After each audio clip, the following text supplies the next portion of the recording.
Hi there, and welcome to the next edition of the Gersnet Weekly Podcast, the Independent Rangers podcast, which is brought to you by fans for fans, where the content is absolutely free. It is episode 145 of the flagship show of the Gersnet Weekly Podcast. I'm your host, I'm Colin Armstrong. As I say every week, guys, it's not just the pod we have here at Gersnet. We've got the forums. There's articles on the website there, match previews, match reports, that kind of stuff. Frankie's got his social media. There's a history archive on the website. Lots of stuff on there. So get yourself on if you can. If you like the pod here, if this is your first time listening, please give us a wee subscribe on the YouTube channel. Put the word out there on social media, let people know that we're here. We're live tonight. It's a Sunday night. We're having a wee look at the win against Dunfermline on Friday night there. But the pod will be available tomorrow to download or stream on a variety of platforms, including Acast, iTunes, YouTube, Castbox, Stitcher, Spotify, all your usual places, guys. So now that the Gump is out the road, I can bring him a guest. It's the two Stewarts tonight, and they've got glasses. It's like a Gersnet version of the two Ronnies. You know what I mean? But they're just not as funny as the two Ronnies, I suppose. That's probably the best way of putting it. Funnier than you, that's for sure. I don't know about that, Stuart. You're a bit of a grump. I'll bring the boss in first. How are you, Frankie? How's life treating you? I'm very well, mate. Or at least I was until I had 2 weeks off my work. I can't wait to go back tomorrow. It's tough times with families and kids and stuff like that. Back to work, please. Thank you. Are they watching? I mean, that's a ringing endorsement in your family there. I can't wait to get away from them and get back to my work. Well, I doubt they'll be watching, so I can say what I like when they're doing that. I wouldn't say that to their faces, especially my wife, obviously. Don't worry, I'll pass it on. And we've also got, he's like the Connor Goldson of the show at the moment, you know what I mean? Ever present and loads of mistakes. It's Stewart Weir. How are you, Stewart? I've got to record that one for my solicitors. Yeah, I'm doing well. Enjoying what's left of the summer and what's left of the summer wine as well. So all good. I'm not quite sure whether to refer to you as Colin or Michael Patillo these days. Yeah. Given some of your escapades on a train. I had another one on Friday night, by the way, but keep going. No. I think you should fill in the listeners and the viewers on that one. Come on now. Well, it wasn't my fault. Anyone who was at the game on Friday night and who was getting the Edinburgh train will know that there was an incident at Edinburgh Waverley. So I was supposed to get the last train at quarter to 12, and I was on it with my portion of chips and my juice, as I always do when I'm coming back for the game. And it never left. It never left till about 1:45. And I was fine. I got home about 1:15, 1:30. But my mate Ross, who sits behind me in the Govan rear, said we'd went for a few pints after the game. He got home at 4:30. He stays in Edinburgh. He got at 4:30. He got in. So yeah, another train escapade. It's ScotRail. What can I say? They are the bane of my life. Guys, before we get on to the business in hand, as we'll have a wee look at the Dunfermline game on Friday. Much improved performance, but a bit of a mixed week, I would say, for Rangers, given what happened on Tuesday night and some of the stuff off the park. So we'll have a wee look at the Dunfermline game, Malmo, and some of the issues that came out of Malmo, with the tickets and stuff like that, folk getting locked out, including myself. So we'll get into that. But before we get on to that, I have to give, I don't normally do this, but I have to give a wee shout out to my daughter. It was her birthday this week. She was 14 on Wednesday, so happy birthday to my daughter Sophie. And I have to give a shout out to my son, who's also a season ticket holder on the Governor, Connor. He passed all his exams, including 4 A's, so well done to him. We got confirmation this week. We got word around about May time, but confirmation came through this week from the SVQA or whatever they're called. So very proud of them, very proud of both of them. So I thought I would get that out the road and give them a wee mention. Right, guys, straight on to the Dunfermline game Friday night there. Stuart, Frankie, I'll come to you first on this one. Now, obviously, as I said earlier on, a bit of a mixed week, and it's been a bit of a difficult start of the season for Rangers, performance-wise and results-wise. It's not been great. However, I mean, I know it was Dunfermline, and, sort of lower standard of the opposition, but you would have to say that it was a much improved performance. The tempo was there. We went for the jugular, which was nice considering who Dunfermline's manager is. And 4-0 up after sort of 30-35 minutes. So I mean, especially first half, a much improved performance, and we looked good.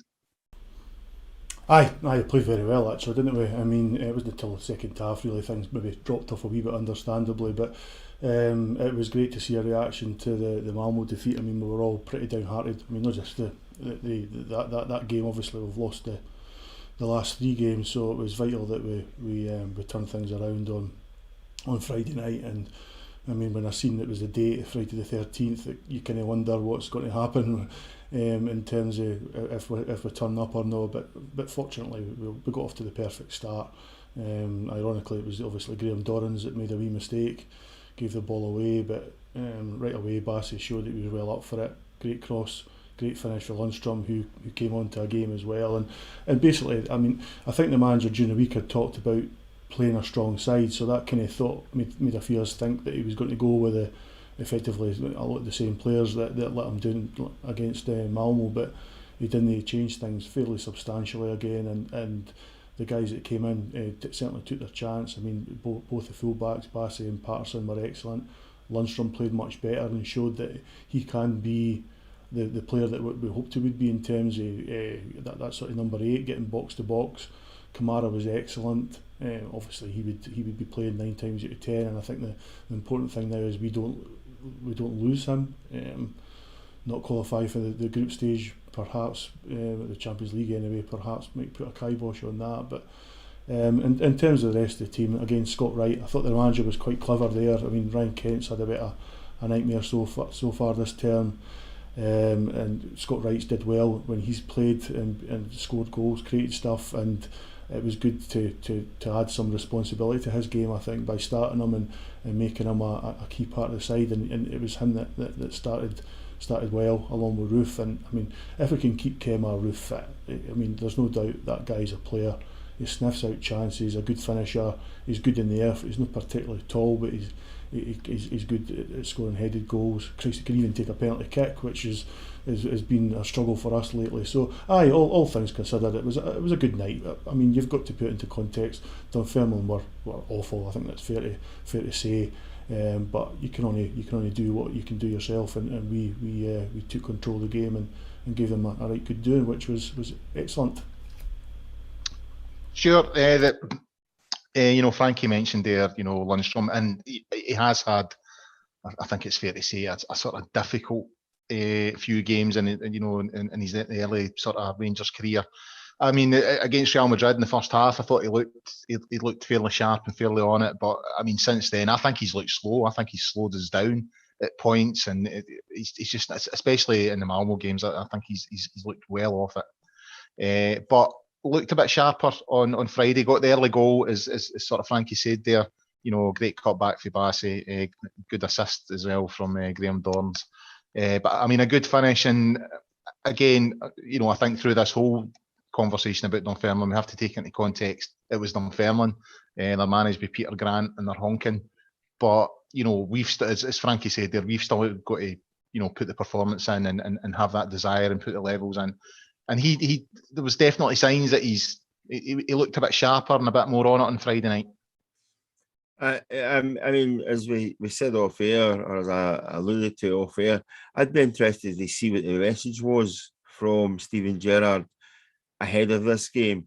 I mean, he's thrown out some chaff in terms of, I would put out my strongest team and then turn to almost a completely different team for this game against Dunfermline. And I'd be interested to know just exactly what he said to the players, that, there are...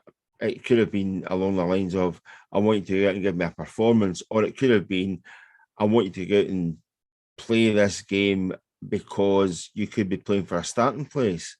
And I think the first half, it was what, many years ago, I used to refer to it as a Tyson-esque performance, was that they gave the team, the opposition, such a battering in the first couple of rounds, in the first couple of salvos, that one, they knocked them out, or virtually knocked them out, and they didn't want to come back again. And 4-0 up at half time, it's game over, job done.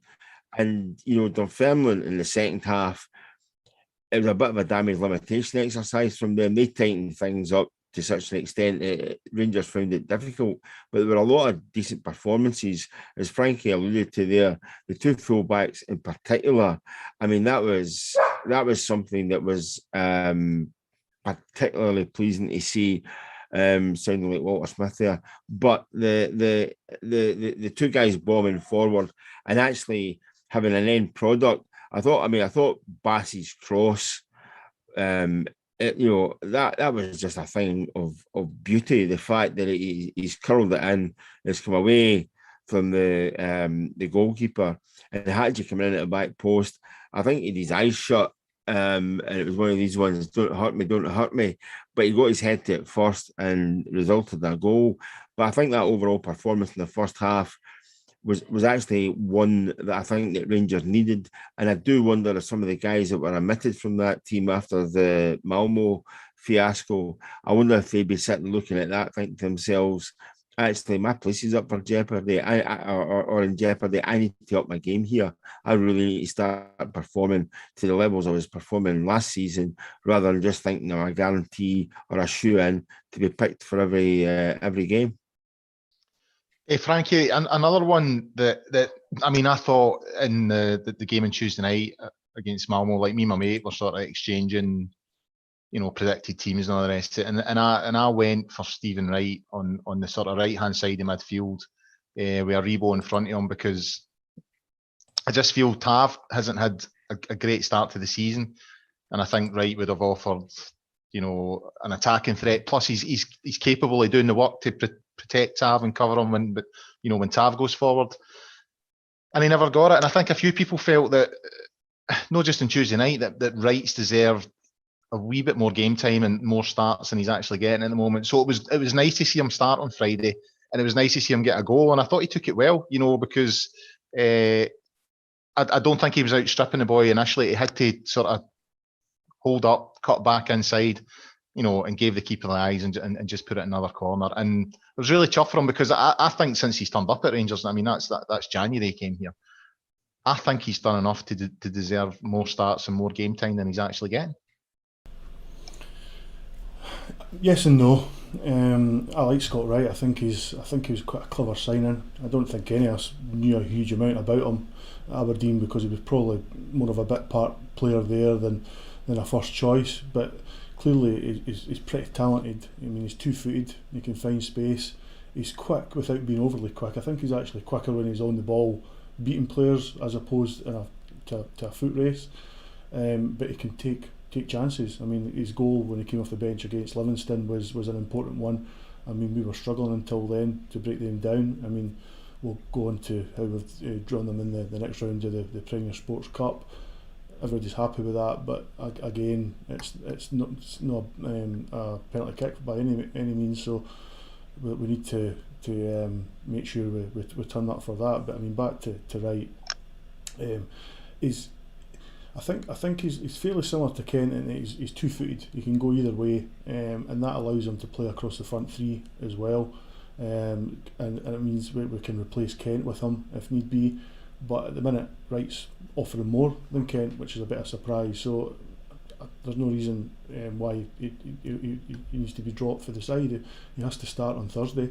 That's for sure. Whether or not he plays instead of Kent or alongside Kent, that remains to be seen. But Wright's one of the few attacking players that's really doing the business at the minute, and it's been pretty obvious that's kind of where we've Dunfermline aside, we've been struggling in a creative sense. So it's good to see him, particularly being a Scottish player, standing up when he's called upon. Sure. Another one who sort of came into the side on Friday night there was, I know you've mentioned him, the cross that he put in was Calvin Bassey. Now, he got the assist with the first goal for Lundstrom's goal.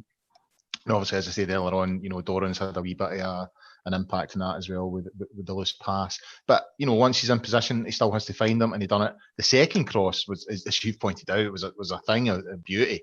And, Hadji just had to meet it, because it's took the keeper out of the game altogether. And he had 2 or 3 other really, really good balls in that first half. In the second half, he was. He got man of the match, and I think he deserved it. And Borna.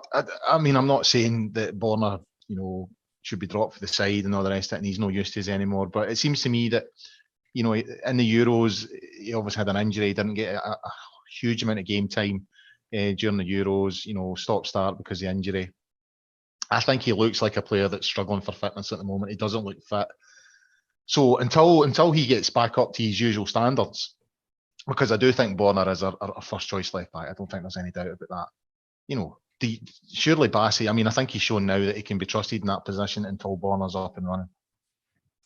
Yeah, I mean, I don't think we fully understand in terms of Barisic either what he was going through injury-wise, or indeed how good his recovery has been since. You know, I think when you've been at a tournament and suddenly you're coming back, you've only a matter of weeks before you start the new season. It's always difficult for you.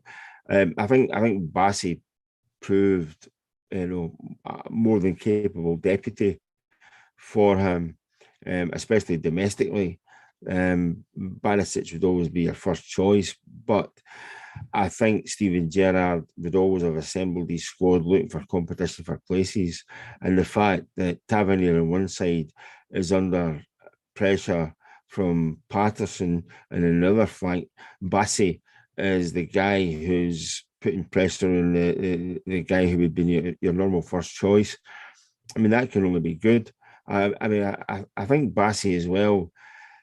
I have a feeling that the guy has found himself at Ibrox and found himself at Rangers and has thought he needs to play at a certain level every time he gets a chance.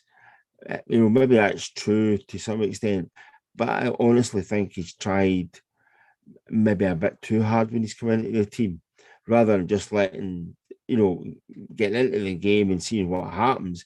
He's almost tried to be almost like an Arthur Newman from the off, and that ain't going to happen. You've got limited.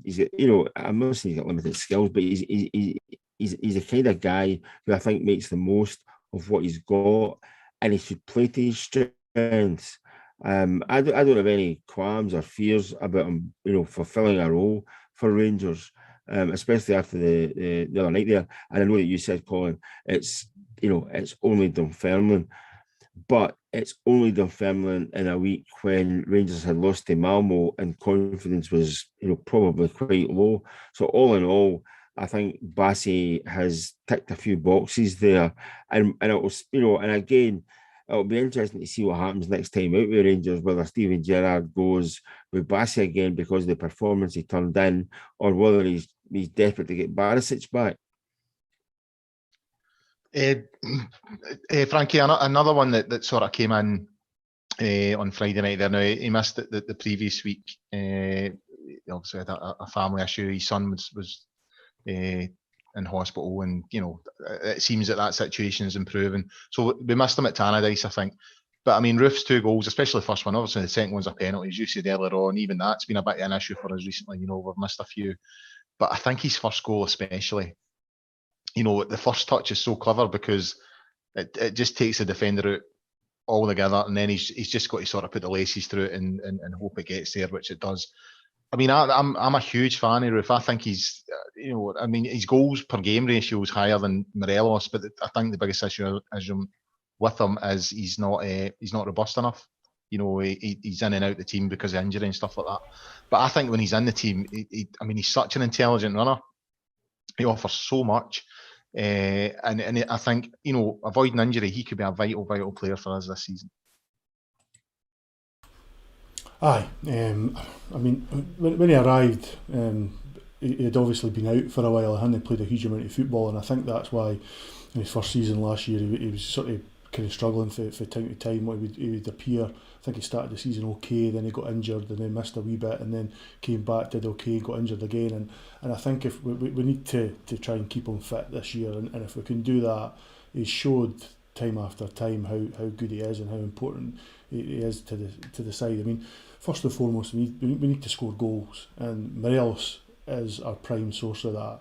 And whether or not he goes in the next few weeks, or whether or not he's here, we still need to add to Morelos in terms of that goal scoring. And Roof has proven he can do it. I mean, he can play right across the front line, he can play on the left, can play on the right, can play a wee bit deeper, or he can play as the focal point, which he did obviously on Friday and did it well. I mean, he's a very intelligent player, he's experienced, he's played in England, played in Belgium, so I mean, the guy knows his onions, and I mean, it's pretty obvious any time you see him play. And his goal, like you said, on Friday was excellent. It was a great first touch, but it was the early, taking the shot early, which totally deceived the keeper, and the strength of the shot was fantastic. Penalty was excellent as well, won it himself. I don't think Eddie can really argue about the award, and it was a fine strike low into the corner, and you can't really ask much more for the guy. So as I say, keep him fit, then it's really a case of whether or not you have him and Morelos in the team at the same time. Some fans I've spoken to the last year or so think that they can't really play together. I think they can. I think Morelos can do some good work out wide, or as we've seen last year, he can play a bit deeper if he needs to as well. So I think the two should be able to dovetail quite nicely. And as we've mentioned it a few times, it's all about his fitness and keeping him fit. And if we can do that, then I think Roof will go on to show that he can score 20-30 goals quite easily this season. And I mean, I think it's been pretty obvious we've missed him so far. But it was just unfortunate what happened against Slavia Prague last season, and we've missed him against Malmo. And I think it would have been a huge difference, because clearly we didn't have Morelos for the first leg. And I think if I'd had Roof for both games, a fit Roof, I think it would have been a lot more different, that tie. But it's in the past now, so we have to look forward. I mean, before I move on, Frankie, you're sort of saying there, if Morelos moves on, if he does go, what kind of money? Because apparently if you score a hat-trick against Dundee, you're worth 30 million. So what are we looking at for Morelos? It must be 150 million or something like that. Seems fair, mate. It's a very strange media. I mean, this is it's been quite funny actually today. I mean, we've had various people in the last sort of week or so taking the cream puff about Rangers charging media platforms to get into Ibrox and access press conference and the team and that. And I get that argument. I can understand why they're a bit frustrated by it. But I mean, and then when they go on and say the fan media didn't ask the hard questions and all the rest of it, again, I can understand where they're coming from to a certain extent. But then you read the clickbait shit that's in the papers today for the likes of Gordon Parks and Hugh Keevins, and then this stuff about the Japanese guy who's had an excellent start. I mean, 5 goals and 5 games, isn't it, to be sniffed at? Again, the opposition might not be up to scratch, but you still got to take your chances, and the guy's done it. But to turn around and suggest that he's worth 30 million after 5 or 6 games is a bit strange, really. But we should become to be used to that, you know. Well, you're saying it's a bit strange, but you're right. We should be used to it, because it's a sort of shite that we have to put away a lot in the media in this country. Stewart, back to you. Like, the draw for the quarterfinals came out today. Livy at home. Now, we've beat them already this season 3-0. I thought the scoreline slightly flattered us that day. I don't think Livy ever looked like doing anything, but we, as Frankie sort of alluded to earlier on in the show, we sort of huffed and puffed to break them down. But despite that, if the improved performance that we saw on Friday there continues, and we see the team sort of getting back up to the sort of levels that they were showing last season, a great chance surely to get to the semis. And I mean, obviously we won the league last year, and that's brilliant, but it'd be great to see one of the cups back at Ibrox, and an opportunity to do that with that draw today. Yeah, just what you and Frankie are saying there about strikers suddenly being worth 30 million for scoring 5 goals in 5 games. It'd be interesting if the parameters that are used today to create stories were around 20 years ago when Macro Negri came in the scene. I think, given the fact that he'd had a Serie A background, he'd probably worth somewhere about 300 million by now. Yeah. But once he got that squash ball in the eye, that's it. He's not worth a button, because he never scored again for us after that. No, he didn't. Despite Dick Advocaat's best efforts to get him fully fit and raise his confidence. Just getting back to the point that you were making there. I think all in all that, if Rangers would be pretty pleased with the draw, a home tie against Livingston, who you've already beaten. I mean, I do wonder what Livingston have to offer that's going to be different from first time around, other than taking to the pitch with fixed bayonets and a minefield. I don't really think there's much more they could do to stop Rangers if Rangers get into their stride early on. I thought that was quite, Rangers were quite impressive. It did take them time to work out how they were going to break Livingston down, but once they did, I don't think Livingston stood a chance. And all in all, I think you'd be sorely disappointed if it was anything other than a Rangers win and a route progressing to the semi-final after this one. Frankie, last sort of comment on Friday and the sort of weekend stuff that's been going on before we go into Malmo and the sort of various things that happened there. Story today that Katic has been told that his Rangers career is over, and it probably ties in with that sort of stuff we're talking about, the media sort of being a bit naughty when it comes to Rangers. Sort of suggested today in one of the rags that he'd been told his Rangers career's over and he's leaving the club. It then sort of circulated a lot around some of the fan media folk that that's not the case. And Katic himself has since come out on Instagram posting a good photo of him celebrating with Steven Gerrard in front of him, applauding him and all that kind of thing. So it would seem, the story today was he's been told his career's over and he's getting punted for the club. Some of the fan media sources are saying that's not the case, that he's going out on loan for a year. What's your view on all this? Do you believe in the story in the paper, or do you think he's still got a future at Ibrox? I think it's a lot of nonsense. I think we all know Katic before he got injured was still pretty raw. And the way that we play, certainly in the last year, with the ball shot for the goalkeeper to the centre halves to knock it out wide, wouldn't be a strength of Katic's. I think that's fairly obvious. But that doesn't mean to say that we would just get rid of him just like that it can't be coached into him. And I think the potential is there with the big man to do that.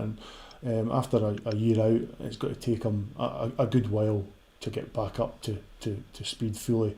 And it's unlikely that'll happen here. So a loan makes absolute sense, and I'm kind of surprised that that's not happened already.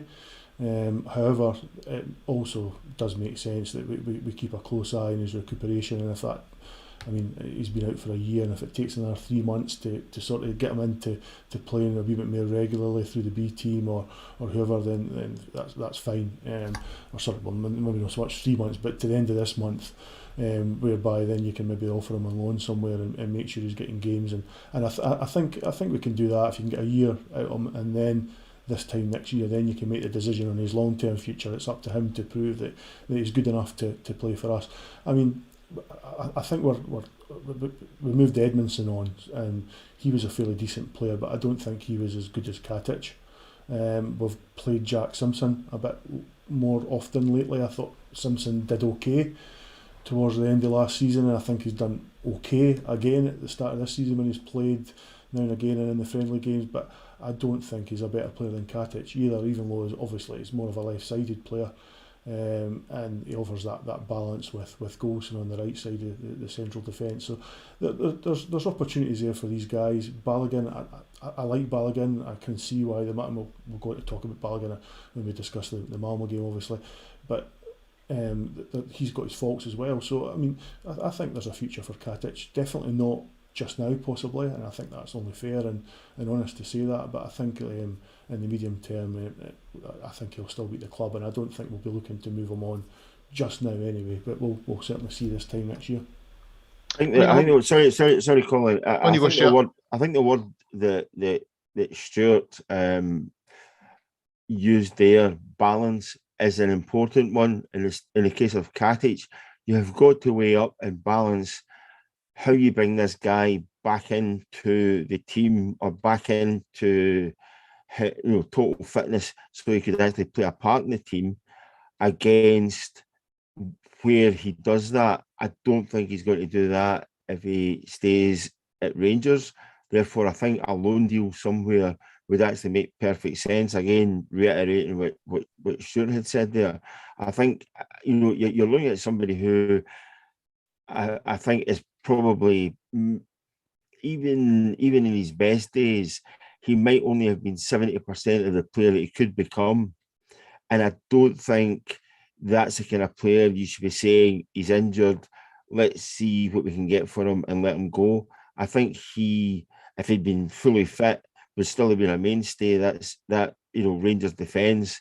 Therefore, I think it's one or a situation that needs to be managed properly, rather than either cheesing off a guy who wants to play for you, or let maybe trying to push him too soon. I think he's a decent enough player, and one you would still want in and around the Ibrox going forward. I mean, I would hope that he's still got some future. I mean, I think the perception was that he would go out on loan this year. But there's two reasons I would really want him to stay. One is, I mean, how much money would you get for a centre-half who's been injured for a year? You know what I mean? I don't think you're going to get a huge amount of money back on him. And two, when you see some of the images of him now, it's been obvious. I mean, he's built up a lot since he's been away. So it's obvious he's been working really, really hard. So I think the motivation for him getting to that sort of stage is obviously to get back in the team. So yeah, I hope it's not true, and I hope I think Frankie's right when he says there's not much chance of him getting a huge amount of game time this season. But yeah, I think put him out on loan and see where he ends up this time next year. I think that's what I would prefer to see happening. Right, guys, before we move on to the Malmo game, I should mention our partners here at Football Prizes. And we've got a prize going at the moment. It's a winner's choice prize, so there's three options. Tickets cost 99 pence. There's 195 tickets. I'm not sure how many of those are left. So there's three options. It's a signed montage, one of Moutinho from Wolves, Manuel Lanzini at West Ham, and Kemar Roof, our man there. So 99 pence, 195 tickets. The deadline for that is tomorrow at 7:30 p.m. So if you want to, have a chance of winning the Kemar Roof signed Rangers montage, get yourself on to footballprizes.co.uk. I'm sure Frankie will put some stuff out there in social media about it as well.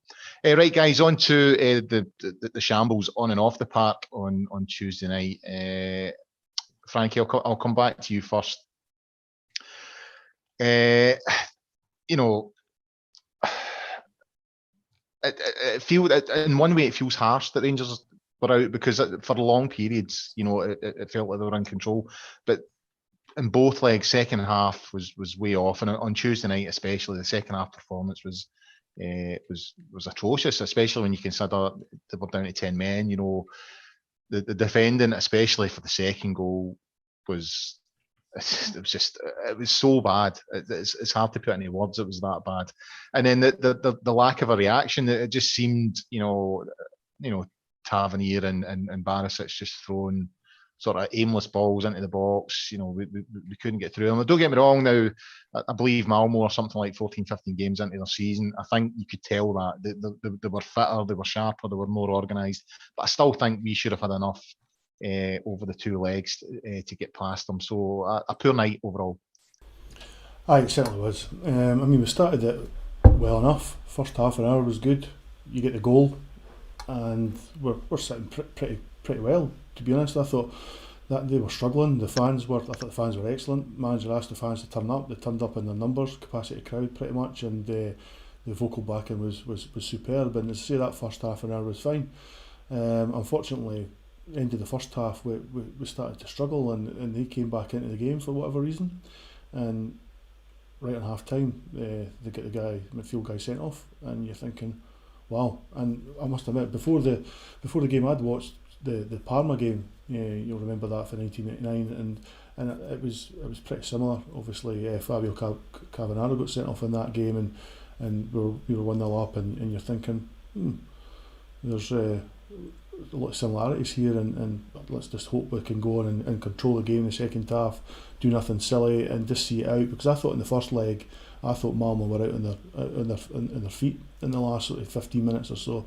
So I thought we didn't even need to sort of go gung ho second half. Just control the game, be professional, and the chances will come. And even if it went into extra time, I thought we would more than enough to beat them. But for whatever reason, we just didn't turn up again.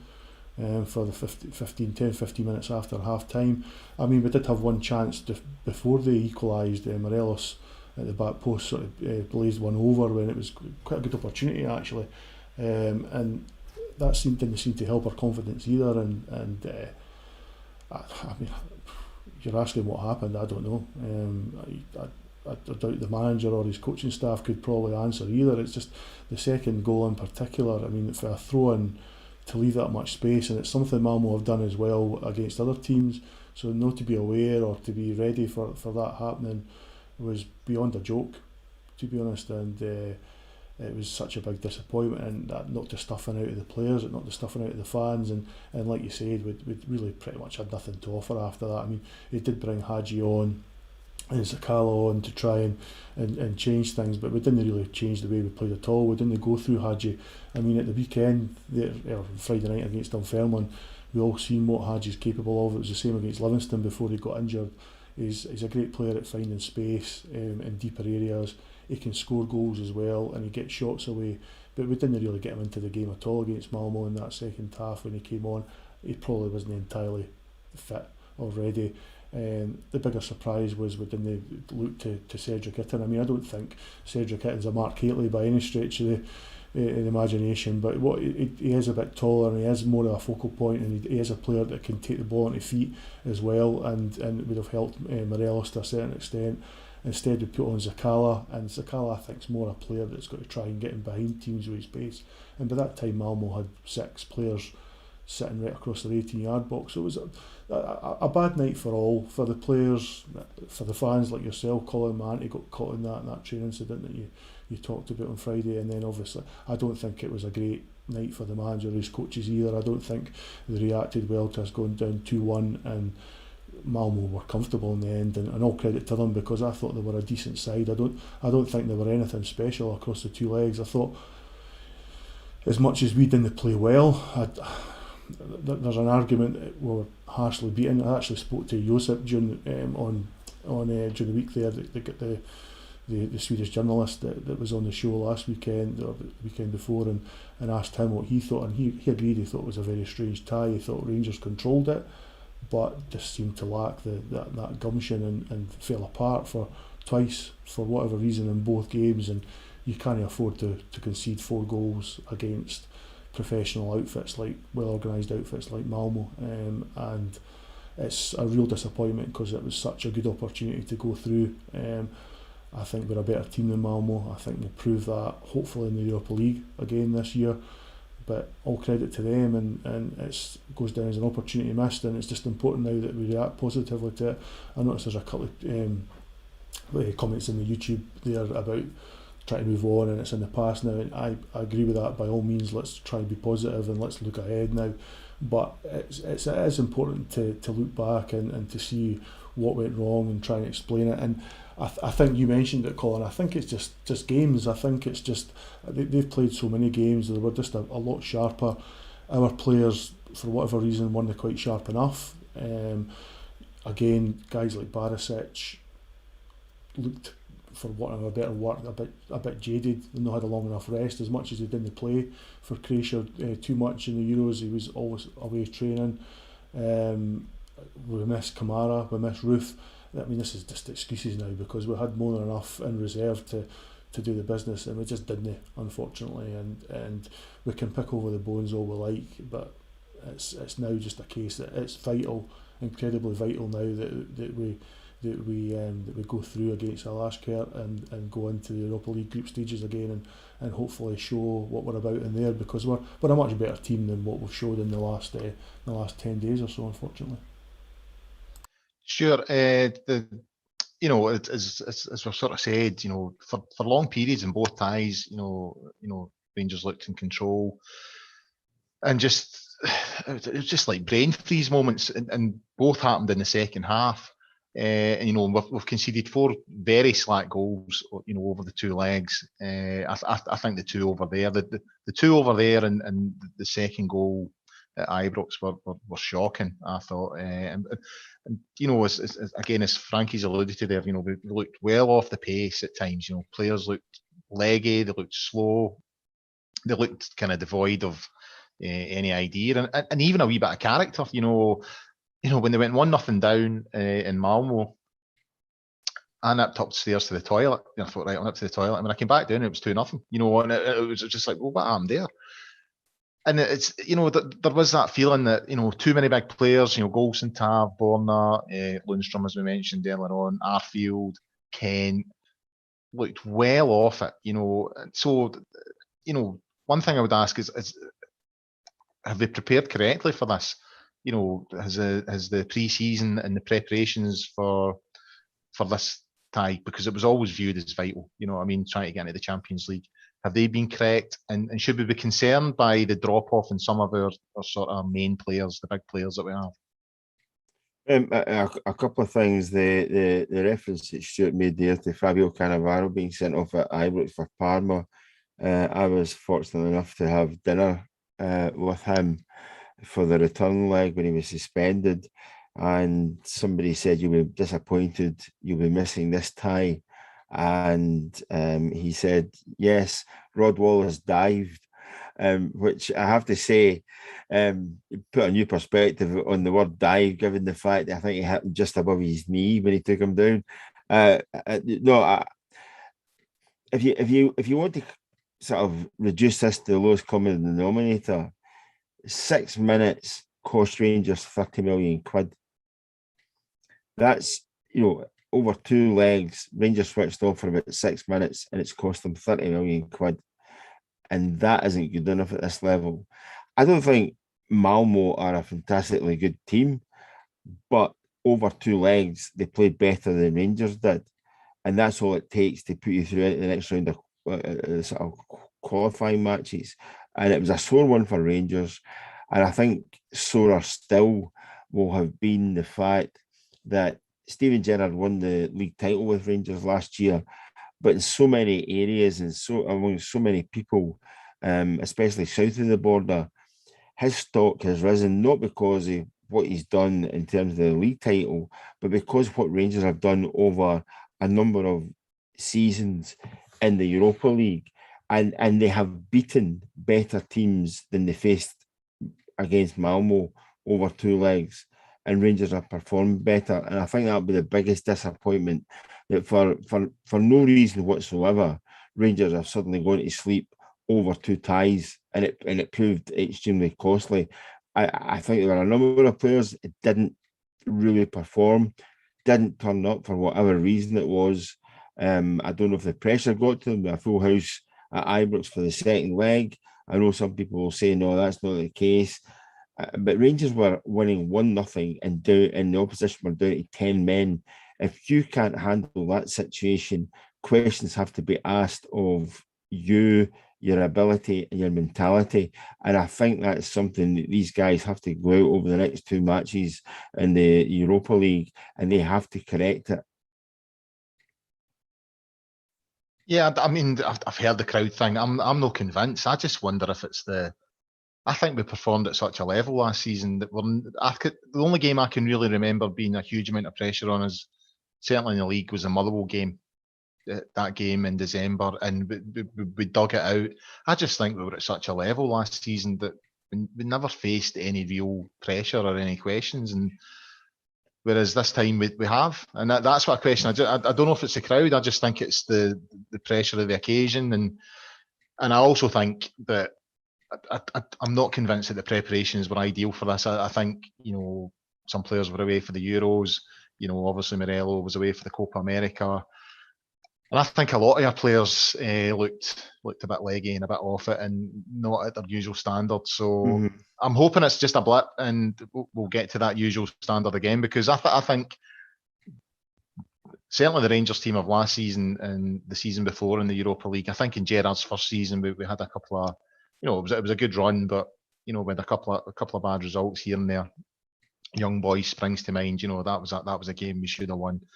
But certainly, Gerrard's second season and last season in Europe, I think any one of both of those sides would have beaten Malmo without any problem. You know what I mean? And it just seems to me that I just wonder if it's a game that's came just a wee bit too soon. But that's an occupational hazard, though, Colin, in terms of European qualification for Scottish clubs, simply because of where we're at.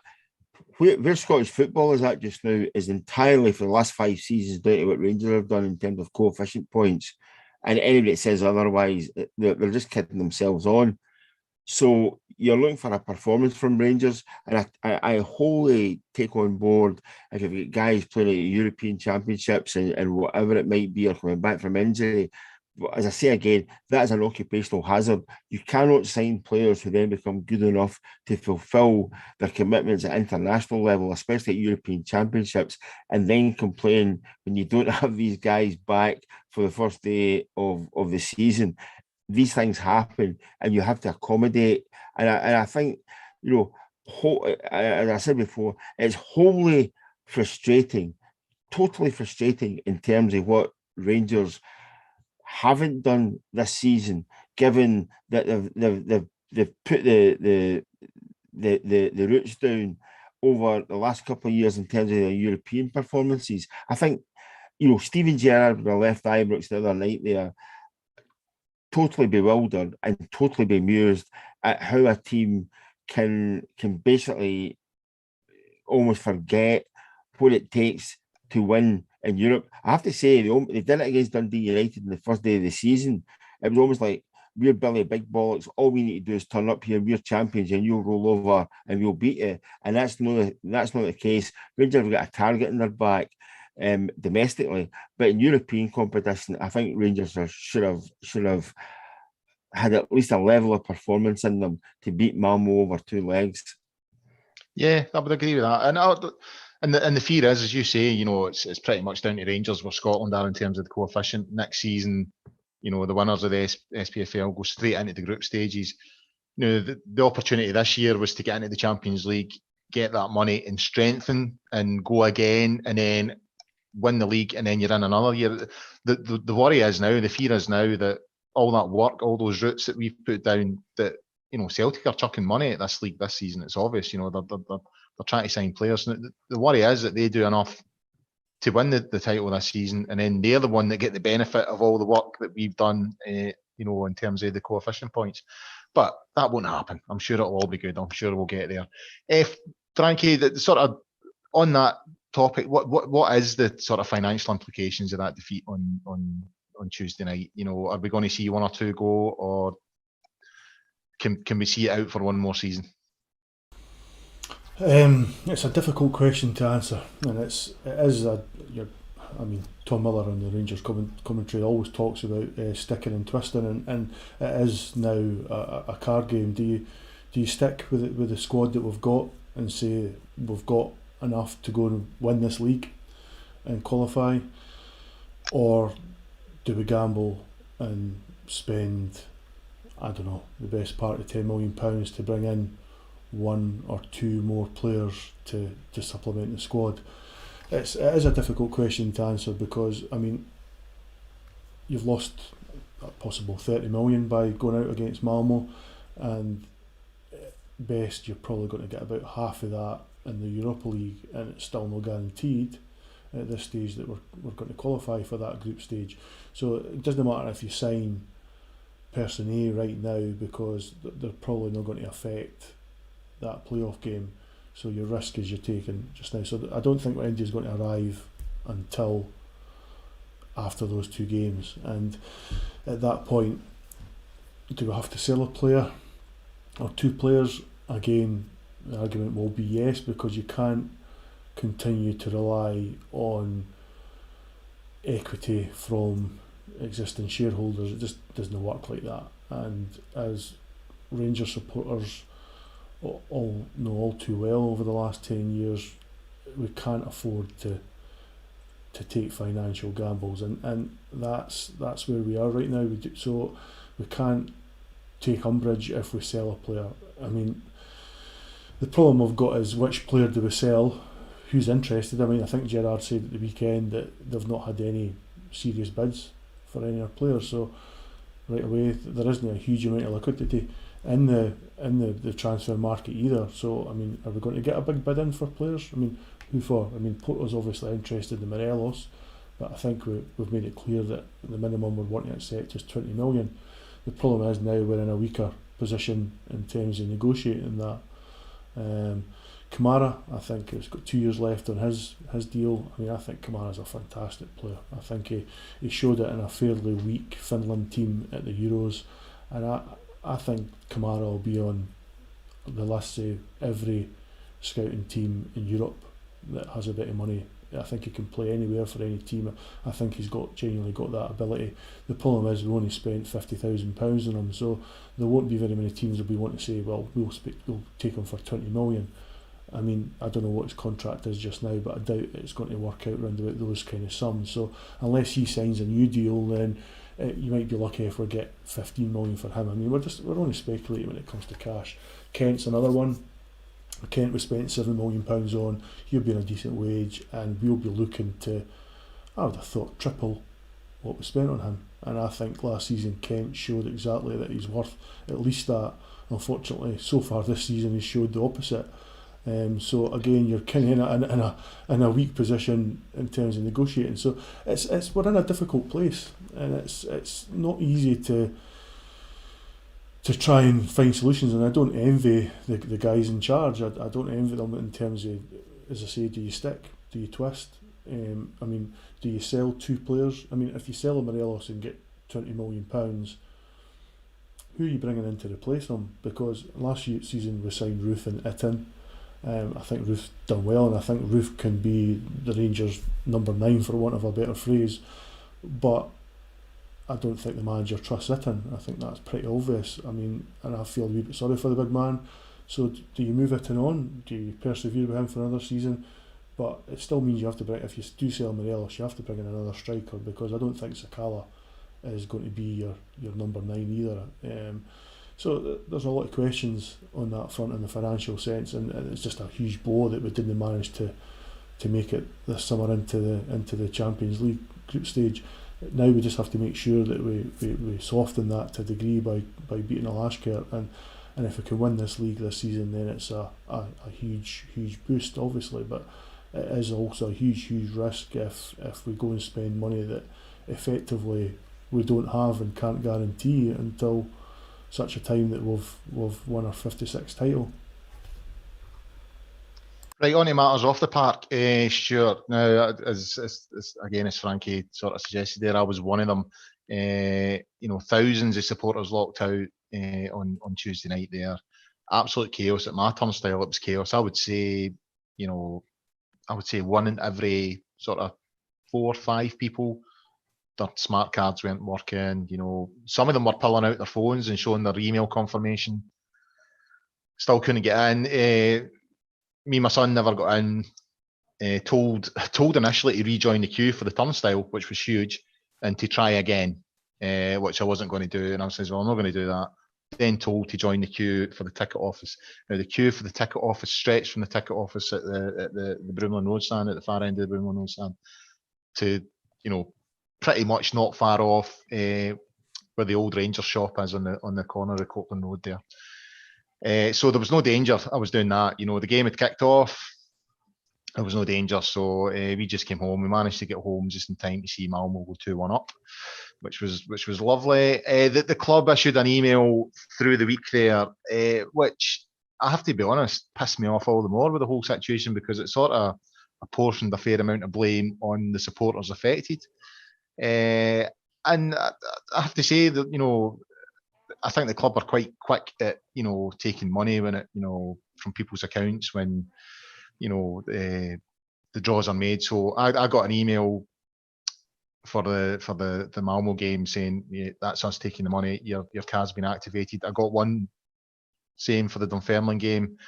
I've already had one for the game on Thursday night. And I'll, no doubt I'll get an email in the next couple of days for the Livingston game as well. And it's like, boom, we'll take the money when we need it. All last week, after that fiasco on Tuesday, I got emails about Castor products. I got emails about VIP hospitality. I got an email about, Molten Brown and buying their products from Rangers. What I didn't get was a reply to my email to the club asking for a refund and asking for the club to accept responsibility. Now, the club's Twitter account was silent on this. The SLO's account was silent on this. And I just think, you know what? It's unacceptable to treat supporters like that. I get that these things happen every now and again, but on that scale, to inform so many supporters, right, your card's been activated, and then when they turn up at Ibrox, that's not the case, and there's no system in place to fix that. You know what I mean? There's just, and there was also the other issue that supporters that did get in, supporters that were prepared to queue and get their card activated, when they went in, there was someone sitting in their seat with a valid ticket for that seat. So a total farce, and an unacceptable one at that. No, I would have to agree with you. The thing about a business the size of Rangers is that you have to get it right on every single front. If Rangers had won in midweek and progressed to the next round of the Champions League qualifiers, you would still have been a cheesed off, dare I say it, to use the Dundee United vernacular, customer. And it's a plate spinning exercise. You have to keep all your plates spinning, be it on the pitch, be it in the dressing room, be it in the coaching, side of things, be it in the training ground. But particularly, you have to do the same in terms of your TV rights, in terms of your intellectual property rights, and in terms of how you deal with your customers. And the last thing you need is to be turning up, expecting to see Rangers in a European tie, and the first, and your priority becomes jumping the train to get back home because there's nothing happening at the venue that you should have been at. I am always skeptical about how much money or how much time clubs spend, and in this case, about getting it right for their fans. If they can send you an email, or any of the fans an email, or a text message, or a WhatsApp message, or whatever it might be, telling you that you have a ticket available, what's to stop them sending out a message that then can be read automatically or electronically at the turnstiles to say that this is your ticket to get in on that particular occasion? I'm always amazed at the people who, in terms of electronic interactions, appear to be ahead of the game. You would think that Rangers would want to put themselves within that category or within those parameters. So I don't really see any excuse for them saying, "Oh, turn up at the ticket office, no, go into the turnstile, or turn up at the ticket office again." I don't really see that as being a viable excuse. Somebody somewhere has got it horribly wrong, and ultimately they should be coming out and telling the fans how wrong they got it, and at least issuing an apology, and at least making some sort of recompense for what they've actually done. As I mentioned there, you have to get it so right on so many fronts at a football club, and it's okay saying, "Well, we're league champions last season." That's in the past. It's going forward and how you want to see a team run at all levels. And frankly, that's just not good enough. Turning up for a European tie, which is costing you money over and above what you have spent in your season tickets, and then finding that you don't have any access to the ground. Frankie, I mean, my son, he started getting into Rangers at the point when, around about 2012 when it all sort of kicked off. So he's never been to a Champions League game. And because of that result, he's going to have to wait even longer. So that annoyed me. And then, I started to think, well, what if we had qualified and this was against Real Madrid or Barcelona? And I'm taking my son along there to see one of the biggest teams in Europe, and this system fails. Rangers make an arse of it and we can't get access. And so I started to think of all these sort of scenarios, and it really pissed me off. And see, what really pissed me off about the whole thing was the fact that, every single one of us that never got in on Tuesday night back to club to the hilt last season, we all put our hands in our pockets when we knew we weren't getting into the stadium. And then when the club issue an email about it, it's not a, by the way, we got this wrong. It's a, well, some of the fans didn't help themselves. It was partially down to supporters. Not good enough. You know what I mean? And if that's the road that Rangers are going to go down, honestly, see, this week I've thought about cancelling my 2 season tickets this season. That's how pissed off I am with them. they owe me one huge apology. They owe every supporter who was stranded in the street on Tuesday night a huge apology. And another thing that really pissed me off, sorry, I'm on my horse now, but I've seen access to the email that the VIP punters got, the Club 72 punters, who sit in the same area as me, but they've got access to the lounge. And it was very different in terms of its tone and its wording and all that kind of thing. There was no comments around, well, supporters didn't help themselves. Some tried to gain access with dodgy tickets. It was all very much, we're really sorry. We want to give you the best experience. Two very, very different emails. And I think Rangers have got this very wrong, and they need to fix it, and they need to fix it now. I didn't blame you for being annoyed, mate. I would be in the same situation. I mean, I couldn't make it last week. I was kind of league games only at the minute, unfortunately, due to the various family commitments. But I think the very least people deserve is an apology for people like yourself. I mean, like you mentioned, these things can happen. New systems, QR codes, new systems in terms of the website, what have you. I mean, that's all well and good, but own it. Take responsibility for it. Guys have been left out. It was £30 a ticket. You've had to pay to get there, all the rest of it. And like you say, you backed the team last year. The very least the club can do is just own the mistake and say, and to the people that didn't get in, and the genuine guys that couldn't get in, didn't see the game, or what have you, you get your refund, or you get your ticket for the Thursday's game for free. I mean, it's fairly obvious. Well, that's not happened because they've already taken the money for that game. Well, again, Bill, they can refund that, Colin, or they can give you a voucher for. I mean, full enough, it's a totally different thing. But I was waiting on delivery today for Amazon. It didn't arrive. Sorry, yesterday it didn't arrive. I went online today, complained. It came today, and they gave me a £5 promotional credit. Not very much, but it's £5 in my pocket. However, I have to spend it there, so they're still. I have to go buy. I'll end up buying something for a tenner or £20. And they're still making money out of it. The same thing, the Curtin, really sorry, but we can't give you a refund, we need the money, but here's a £50 voucher, so you can go into the club shop and buy a strip or whatever, and the money's still coming back into the club. So there's various routes around it. I mean, if you want a good example of good PR, I mean, last week, obviously, Jack Grealish went for Aston Villa to Man City, and Christian Purslow went on YouTube or whatever and explained this to all the Aston Villa fans, and all the fans that had bought a Grealish shirt were getting the shirt replaced. I mean, it's pretty simple PR. It was going to cost them money, a lot of money, but they just made £100 million, so it's probably a drop in the ocean. That's a bit different for Rangers. If you refund 1,000 people £30 a ticket, that's a fair whack, So it's if it's 10,000 fans, it's an even bigger whack. But you've got to own these things. You can't take advantage of fans. They ask a lot of us. We're all desperate for Rangers to be successful. What happened 12 years ago? We're back to the club to the hilt, all the way through it. Fantastic crowds, right for the third division, all the way up. The last 18 months we've had COVID.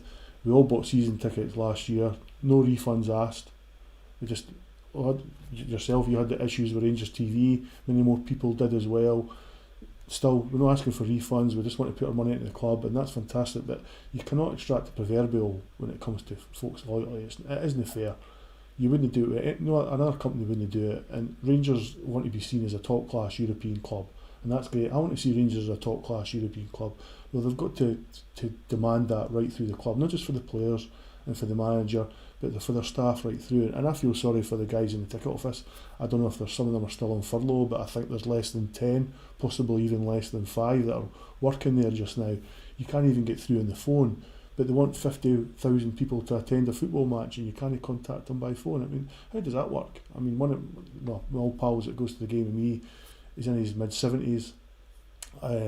He doesn't have a mobile phone. He can't work a QR code. He doesn't know how to buy a ticket online. I've had to do it for him for these games, and he's tried to phone the ticket office and explain it. There isn't any answer. You get directed to send an email. I mean, I sent an email on his behalf. They got credit and they got back within a couple of days.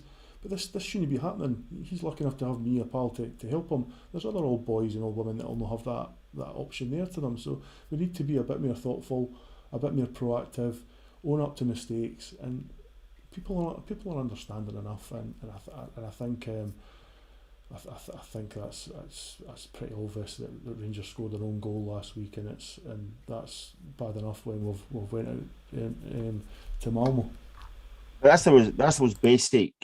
You think that's the most basic and fundamental things that you cover yourself on, though, Stuart, in terms of customer services, in terms of,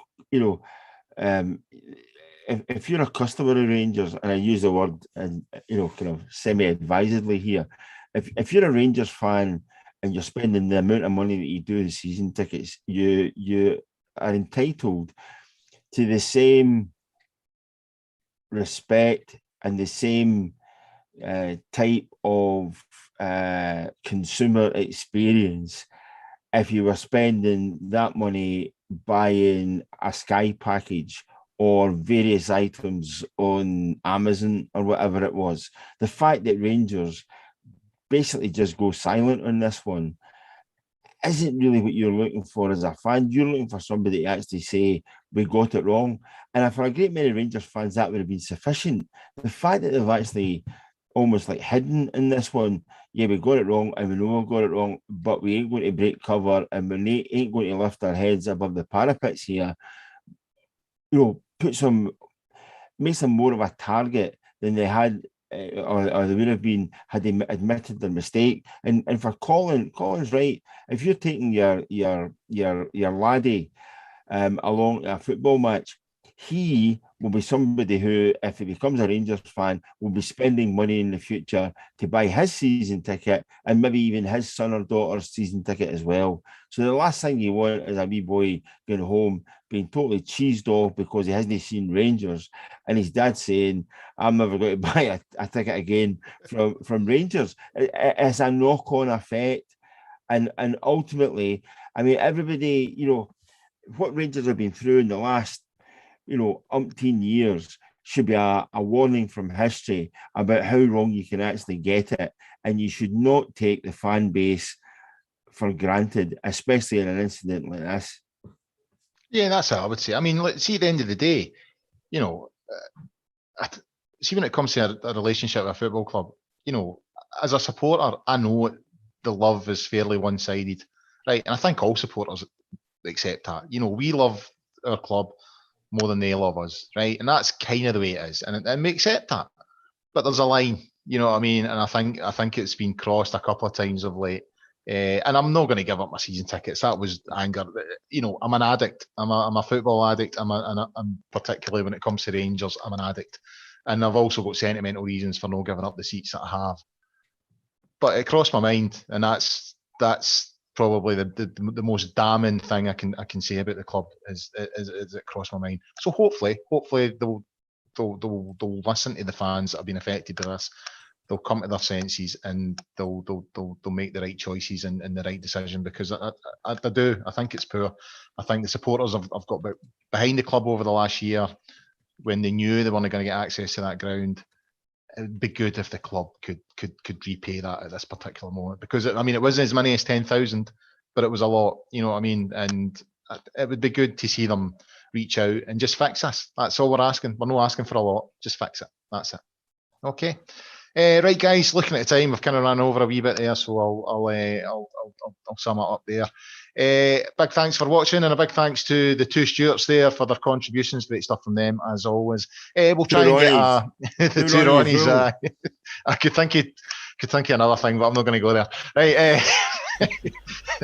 We'll try and get a preview show out this week for we're at Ross County on Sunday, obviously, so we'll try and get a preview show out for that on the Friday, and there'll be the show next Sunday as well, obviously. In the meantime, get yourself over to the Gersnet website at www.gersnet.co.uk.